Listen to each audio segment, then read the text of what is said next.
Oh shit! I fucked up now. Fuck. What happened? I didn't have your screen maximized. Now I have it maximized. Try one more time. Yeah, we don't have to slate. I got a system overload. It's waiting to connect. We got it on the last one. I'm not hearing that. Oh yeah, it wants me to log in again. Shit. Listen to. That's not good. What? Son of a bitch. There, got it. It's coming through.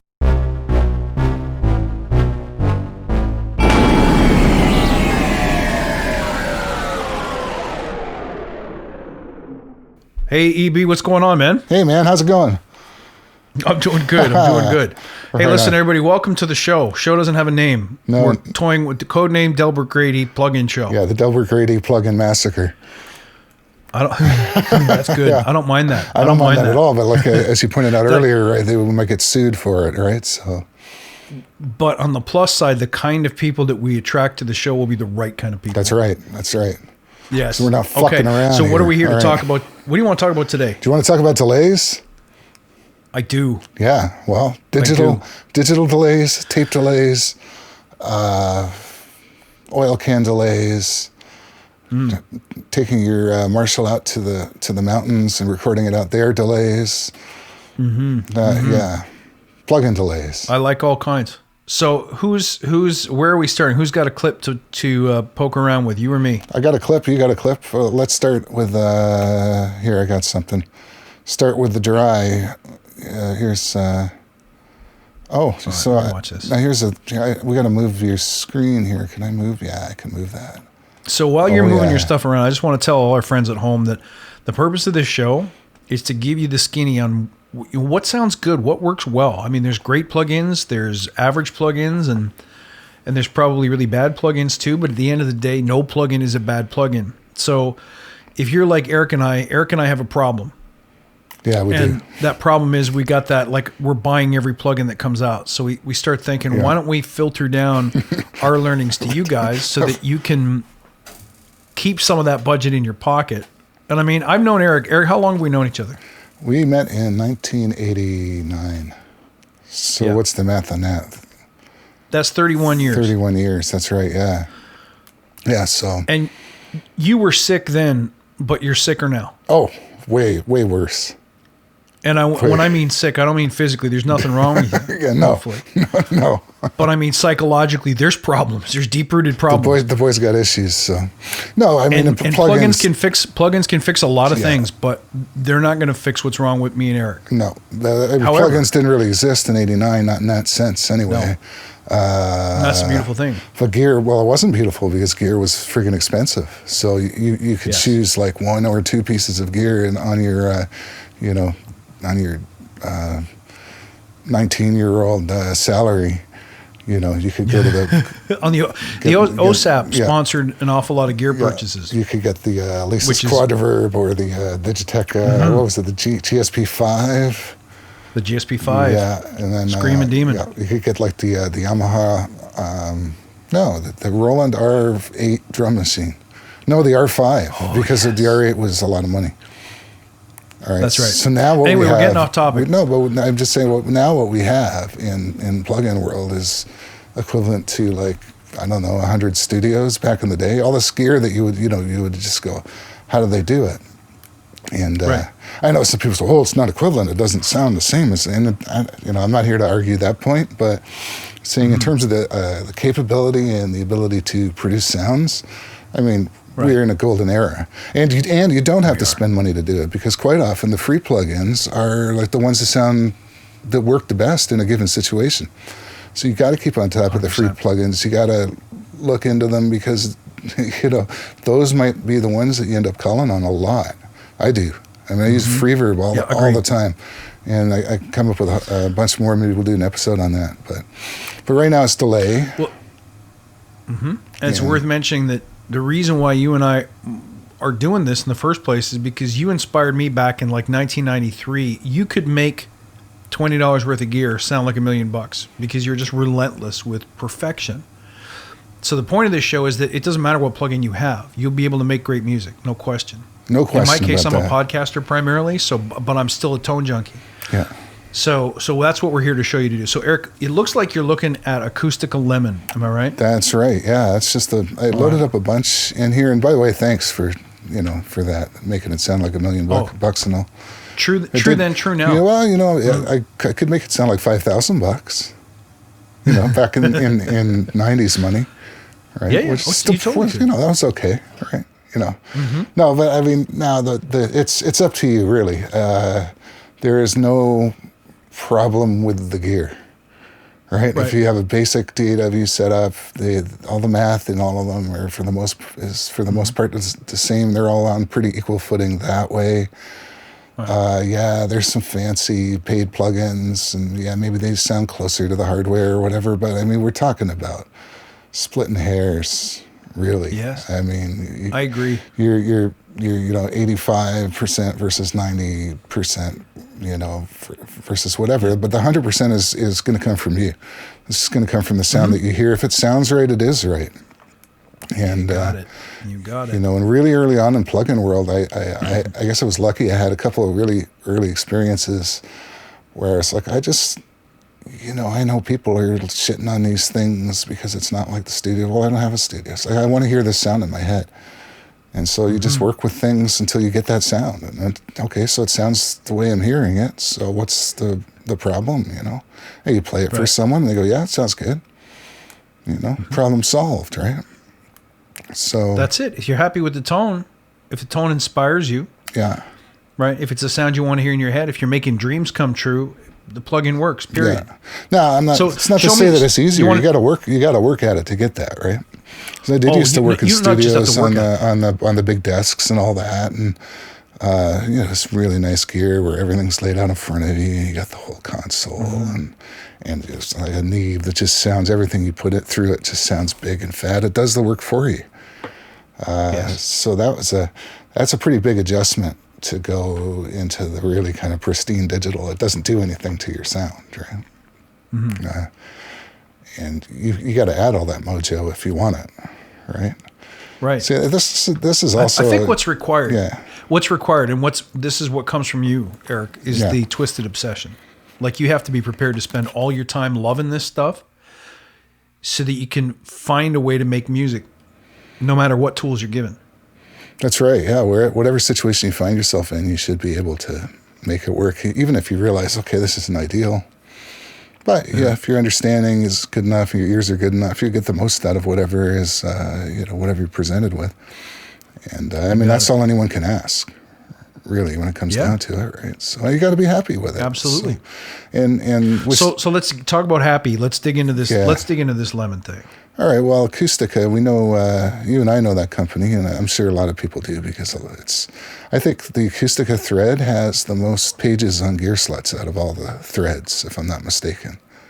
I think it's part of that's controversy. Yeah, a lot of that's controversy because for various reasons. I think it goes back to the history of the company, which, this doesn't mean we're hearing delay any sooner, but they started out, their technology works differently from 90% of the stuff out there. It's a form of convolution, but it's a dynamic convolution that uses math based on something called Volterra vector kernels, super CPU intensive. So when this company launched in the first half of the 2000s, I believe, computers were not as fast as they are today, right? So, and it wasn't that expensive to buy into them, and I think they only had the one product, which was Nebula, and it came with a little sampler, so you could sample your own gear, because that's what it does. It samples gear. You get a hardware EQ, you run the signals through it, and it picks up the responses from the EQ dynamically too. So it's not just a simple impulse response, which is static. It picks up what happens at the various different levels, the dynamic levels. And anyway, so that's a lot of math, it's a lot of calculations. So you'd buy this thing, you'd try to run it on your laptop, and like some of the profiles would work, and some of them were like too much for the computer. And we're talking about like one EQ, like one band of EQ. Like I am loading up this plugin, and then you load up a profile into the plugin, just like you would like a sample library from Contact or something. So I load up the high shelf for an API, and it's like, and it won't play on my computer. The one high shelf is maxing it out. The response, please, Damien. So I think, I think a lot of people were expecting it to operate the way that, say, the Waves plugins at the time were operating, or pick your poison, right? But the standard kind of algorithmic, that's what they call it on the boards. Yes. Algorithm. It's all algorithms. Even Nebula is algorithms. Acoustic stuff's algorithms.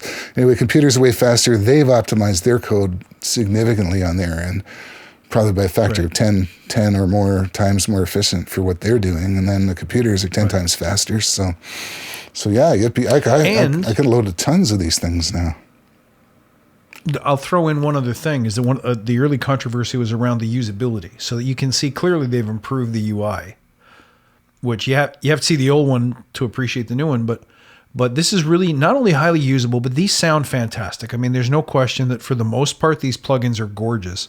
So I can't wait to hear what you are about to show us. Sure. Okay. Well, here's the dry track. It's a good, clean guitar. It's got some chorus on it already, but no effects in this session.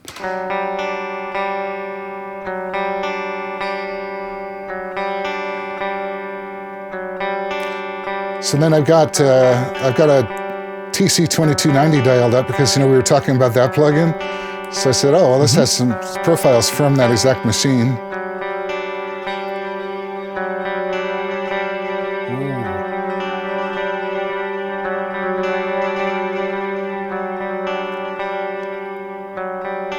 So, I mean, right there, the tone is there, the punch is there. To me, it reminds me of like when I used to work with the rack mount delays and stuff like that. Sure. A lot of plugins do. I guess what's different, this plugin doesn't really have modulation, which is something that their technology doesn't really deal a lot with, like time modulation or pitch shifting or that sort of stuff. That's not really what the technology is about. So some people might be missing that, but I found ways around that. And if you dig modulation, this is a trick that you can use on any kind of delay or reverbs. It works really well on reverbs. And you're just adding, I started off by adding like pitch shifting that would modulate up and down. And I realized that's not how the old machines actually worked, because it would be like a bucket brigade and it loads in the sound and it would adjust the clock of the playback. So you're not looking for a pitch shifting effect. If you're really trying to go for accuracy, you're looking for a vibrato effect is what you're looking for. So it just so happens Air Windows makes an excellent free. We do a whole series on Air Windows, man. Phenomenal. Yeah. If you want to talk about free, and effective and great sounding, start with Air Windows. Ugly is the day you were born. No ugly. I mean, there's no GUI, so it's going to be whatever your default DAW assigns to a plugin that doesn't have one. It'll just make its own for it, right? Right. You can see in Reaper, it's just very ugly. Yeah, it's plain, right? I wouldn't call it ugly. Sometimes, sometimes I like working with plain plugins because it doesn't impose a mindset or a vibe on me. Plus I have to use my ears. People hear differently too when the plugins are far more attractive or similar to vintage hardware. Mm-hmm. It affects what you hear psychologically, I think. But I want to mention one other thing. That track that you just played, let's talk about that. I heard some swirling effect in there, and I heard some really digital, I don't know if I want to call it like low sample rate, low bit depth, kind of almost like a metallic ping.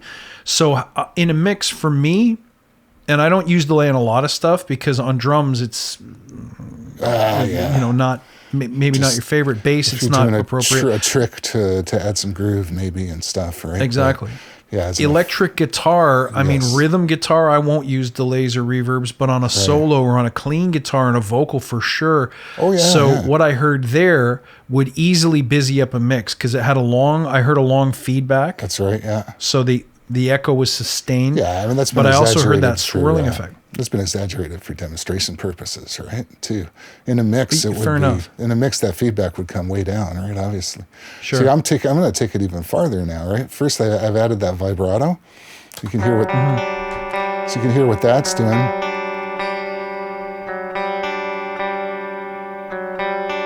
And as an added bonus, what I've done for our viewers is in Reaper allows you to feed tracks into each other. You can create feedback. It's into the advanced settings tab under project settings, and it goes allow feedback. So you send this track to feedback, And on the feedback, I have more vibrato. So I'm adding like a lot of modulation to a plugin that doesn't really have any, just to sort of make up the difference there. Check out what happens when I add that feedback in.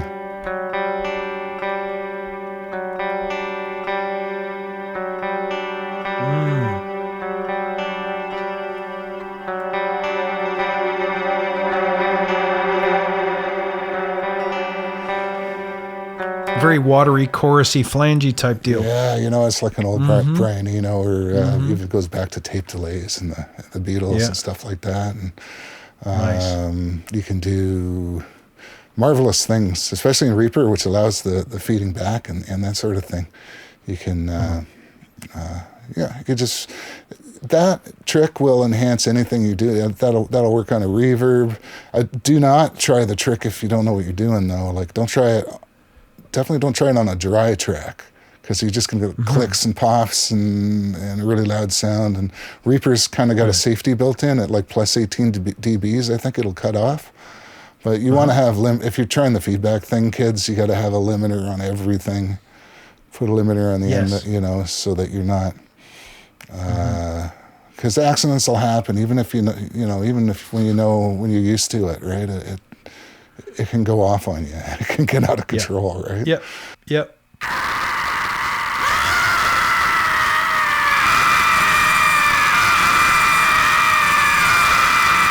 But it is a beautiful thing. So that's back to the plugin, I guess. For quick, that was the 2290, because we were demoing that. We were talking about that a few days ago. And, yes. Which was such a great machine. It really was. It was actually supposed to be a flat machine. It was one of the first delays to say, okay, this doesn't screw up the sound at all. It gives you exact repeats. That was kind of part of the, so much of the gear back then that now we cherish for its color and for its, the way it changes the sound. The goal for a lot of this stuff was actually to be as transparent as possible, given the technology at the time, right? Right. So it's just funny how all this all works, because the people who worked on the tube boards way back, they didn't like the solid state boards when they came in. They didn't like the Neves. They didn't sound as warm as the tubes. And then when SSL came in, the Neve guy said, no, this just isn't as fat. This is too bright, and it's not as, And then digital came in, and we've all heard what that was all about. And but even between that, you had these, the transformerless, like the really clear boards, like the Euphonics boards and stuff, and then people said, "Oh, well, give me back some of the color and the weight," and now we're at digital, which is the extreme end of the clean spectrum. So that's where the plugins come in, just to give you some of that weight again. What bears mentioning is that for all you guys who are watching this podcast, hopefully to learn something, that as a mixer, emulating those boxes, even a very newish box or a very flat box, as Eric mentioned, takes you to a certain place in time. Like, to me, that box sounds like 1980s British New Wave Invasion. Oh yeah. Where guitar was no longer, a Marshall and a heavy tube prominent front and center thing, but was more of a very light, you had guitars layered in with synths and electronic drums and a lot of electronic stuff, but it sounds like the 80s. So if that's where you want to go with your tracks, then look for something that emulates the boxes of that time. That only makes sense. Oh yeah, absolutely. Whereas a tape delay is not going to serve you the same way. You're going to sound more like Jimi Hendrix and less like Duran Duran. So it depends on where you're trying to go. That's right. And it works with the with everything, with the consoles. I mean, don't use an old EMI console if you're going for the Duran Duran sound. You want the SSL, right? That's because what, once they came in, they were in all the studios. Everybody mixed on, except maybe Michael Jackson's Thriller. That was like a Harrison 32C. But it's actually pretty easy to find out what your favorite album was mixed on these days. People seem to be obsessed with it. So that material is pretty easy to find on the forums and online and stuff. But SSL is a pretty safe bet for anything 80s. And into the 90s, the hip hop and. I want to throw down a question for you. How would you use this plugin? Mm-hmm. When would you say, no, I want something else? And what do you think would be, because this plugin probably, if you don't buy it on sale, and by the way, kids, one of the big tips of buying plugins is wait, because everything comes on sale at some point. Acoustic has great sales very frequently, and they have loyalty vouchers if you buy a lot. So it's never pay full price. But if someone just didn't want to spend anything on plugins, or really only wanted to spend 10, 20, $50, what are some alternatives that you think would work well? So 3 questions there. What would you use this for? What would you not? Yeah. What would you use this for? What would you not use it for? And what would you choose instead that comes close? Okay. So first I would use this one, the Acoustica. I would use this for tone. I'd say for tone critical kind of delays, where the delay is going to be pretty audible, but not crazy. I just want a nice repeat that punches through the mix. This is the one. The sound of this is the one. Now, if I want to get creative with delays and do some of the time sweeping effects and that sort of thing, like I've got let's see, Replica up here. This thing's amazing for that stuff. Yeah.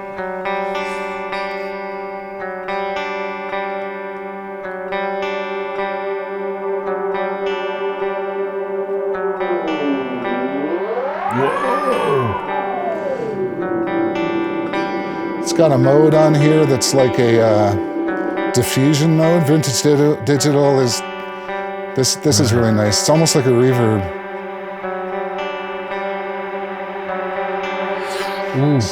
This is all the stuff that Lemon, the Acoustica one, won't do stuff like this. Not unless you kind of trick it with some feedback loops and stuff. And if you really want a crazy delay, the most crazy delay probably in existence is this unfiltered audio Sandman. The Sandman. That's a different level. It does stuff that nothing else will.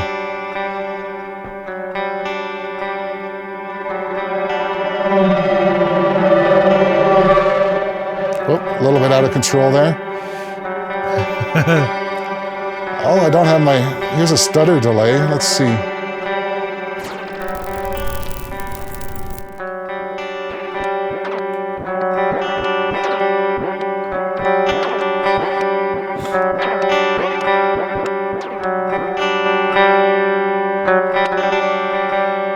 Anyway, there's down here is like a modulation section, so you can make any of these parameters modulate. All these little circles are like cables that you can, attach. Right? There's a dirt right now. Oh, that's crazy. And then you can.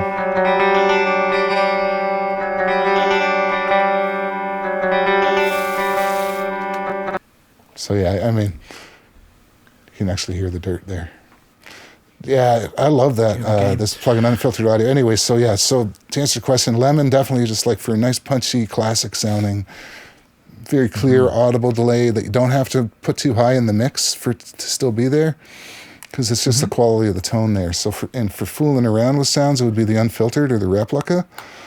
Replica is also pretty nice, just straight up too. It's a good sounding one. Now for free, I'm trying to think. There was one dub delay. I forgot what it was called. Super Magic dub delay, which I don't have it on this machine. It's awesome and it's free. Might even be an X86 plugin. What else is? Yeah, a free delay plugin. I mean, the one that comes in Reaper is straight, no modulation, nothing, right? But it will do a multi-tap. You can add taps to it and stuff. Which is great for creating a sense of space and dimension. Yeah. You know what I'm feeling just by watching these is that you grab Lemon if you need that sound, open quote, that close quote. Oh, yeah. So if you want something that sounds like The Edge or sounds like Rush from the mid-'80s, you get that toy. Yes. But Sandman, to me, like Sandman, if you are doing EDM or if you're doing like post / kind of film work, you could easily create ghostly, ghastly effects with that toy. Oh yeah. Now, what's the price point on Sandman? Depends. It's a Plugin Alliance plugin, so I mean you could get it on sale really cheap, depending on the right circumstances. For $20-$30 usually. I mean, you go to their site, they'll probably list it for $199. I didn't pay that. Right. I got it on some kind of sale, and it might have been $29 or even cheaper if I used it, because they're giving me vouchers now. So, not to mention they do subscriptions, by the way. That's right. You know what? There is a free one that you can get for Reaper called BBD. It emulates a Bucket Brigade delay. It's mono, but there's a way that you can make it stereo with 2 instances. I won't get into that, but just we'll listen to this.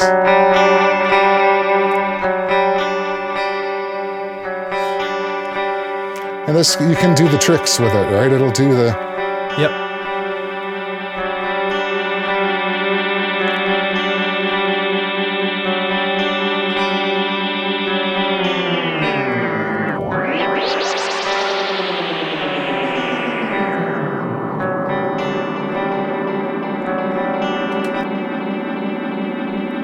Yeah, once you got a feedback loop going, you can just keep it going.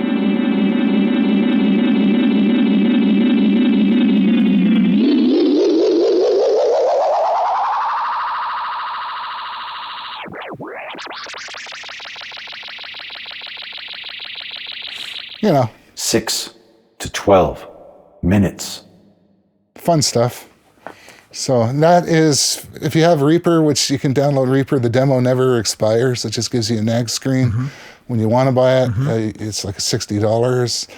And this is one, I don't know if this is built in or you have to go looking on the Reaper forums. There are like hundreds, thousands of plugins for Reaper that don't cost anything. Reaper, if you want good free stuff and you don't, and it doesn't have to look like the studio or whatever, if you're okay with the way this looks, I mean, you could do a full-on pro mix with just this stuff. And well, that's what I'm thinking. And as a podcaster, you're not going to use delay for voiceover podcast on a vocal, but except for special effects. Like let's say you're advertising a promo or a sale or a blowout, you may want to have that echo effect going on. But if it's between writing your own music, like if you're a semi-gifted musician and you think, yeah, I'd like to make my own bumper music or background music, and you're thinking, yeah, but I don't have all the toys and the plugs and the stuff, like what comes with Reaper will do the job. What comes with Logic will do the job. These are excellent quality digital delays. If you're looking for echo, something to create a little bit of space or a little bit of interest in your tracks, this will do the job. You don't need to spend anything. Yeah, that's right. Absolutely. You really don't need to. I think, and that actually got to another topic that was kind of floating around in my mind. I think I mentioned it a few days ago when we were talking, and it's how much do we pay for graphics? And is it worth it? Yeah. How much of this whole, plug-in game? Because everybody's like sees the new plugin and they show it in the big, on the big screen and then the video, and you go, "Wow, that's exactly, man, that's exactly like the 2290 or whatever." So it must be good. It must be good, and it's from these guys too. It's from TC, so it's it's going to be great, and it is. Yeah. Is it greater than the free one? Yeah. Is it faster to get a good sound out of it? Maybe. Could you take a couple free plugins and get it sounding so close that maybe you couldn't even tell? Yeah, absolutely. So yeah, I agree. So listen, we're just about out of time. Okay. So why don't we wrap up today? Yeah. Do you want to share anything before we? Because I've been hogging the DAW. No. I'll go next time. Next time I'll bring on my take on delays. We'll do some stuff with some different plugs and see what kind of tonal options are out there for y'all. That sounds awesome. Wow, good. The time goes fast, doesn't it? It does, man. It does. So for this week, guys, thank you very much for tuning in. All right, thanks. If you, we'll have contact info and stuff very, very soon. This is just a first experiment, so we're just starting from where we are. So I hope you got some value out of today, and we'll talk to you soon. Right on. See you guys later.